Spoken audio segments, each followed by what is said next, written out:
ইসরায়েলে জোরালো পাল্টা হামলা চালিয়েছে ইরান। দেশটির 4 স্থানে ইরানের ক্ষেপণাস্ত্র আঘাত হানতে সক্ষম হয়েছে।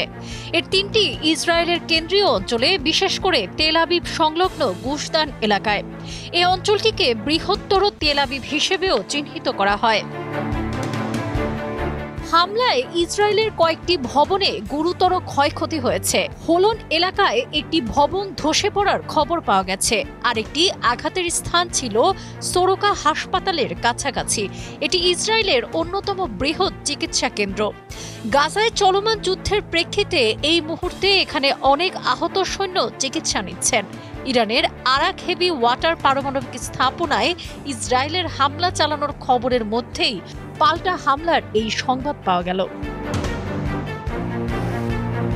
টাইমস অব ইসরায়েল পত্রিকায় প্রকাশিত বেশ কিছু নিউজে জানা যায়, ক্ষেপণাস্ত্রের আঘাতে হাসপাতালের ব্যাপক ক্ষয়ক্ষতি হয়েছে।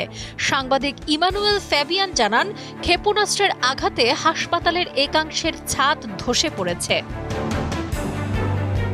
জানা যায়, হাসপাতালটি ইরানের সরাসরি লক্ষ্যবস্তু ছিল না। পাশে অবস্থিত একটি ভবনেই মূলত আঘাত হেনেছে ক্ষেপণাস্ত্র, কিন্তু তার অভিঘাতে হাসপাতালটিও বড় ক্ষতির মুখে পড়েছে।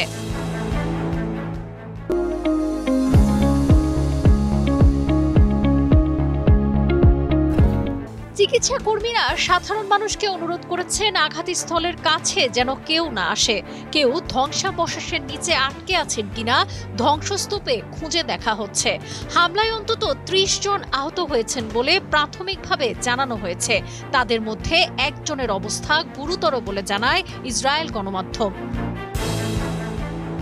ইরানের রাষ্ট্রীয় বার্তা সংস্থা ইরনা টেলিগ্রামে জানায়, আজ সকালের এই ক্ষেপণাস্ত্র হামলার মূল লক্ষ্য ছিল IDF C41 নামে ইসরায়েলি সেনাবাহিনীর কমান্ড ও গোয়েন্দা দপ্তর এবং গাভিয়াম টেকনোলজি পার্কে অবস্থিত সামরিক গোয়েন্দা শিবির। এই সামরিক স্থাপনাটি সোরোকা হাসপাতালের ঠিক পাশেই বলে জানাচ্ছে ইরান। এদিকে আল জাজিরা বলছে, তেল আবিব ও জেরুজালেমে প্রচণ্ড বিস্ফোরণের শব্দ শোনা গেছে। ইসরায়েলি গণমাধ্যম জানায়, অন্তত 4টি ক্ষেপণাস্ত্র ইসরায়েলের বিভিন্ন স্থানে আঘাত হেনেছে। এদিকে সোরোকা হাসপাতালে ইরানের হামলাকে ইচ্ছাকৃত অপরাধ হিসেবে আখ্যা দিয়েছেন ইসরায়েলের উপ পররাষ্ট্রমন্ত্রী শারেন হাস্কেল। বিবিসির খবরে এ তথ্য জানানো হয়। আর ইসরায়েলি সেনাবাহিনী জানায়, আজকের এই হামলার কারণে দেশজুড়ে সতর্কতা সাইরেন বেজে ওঠে এবং মানুষ নিরাপদ আশ্রয়ে গিয়ে লুকায়। সাবরিনা কাজী, কালের কণ্ঠ।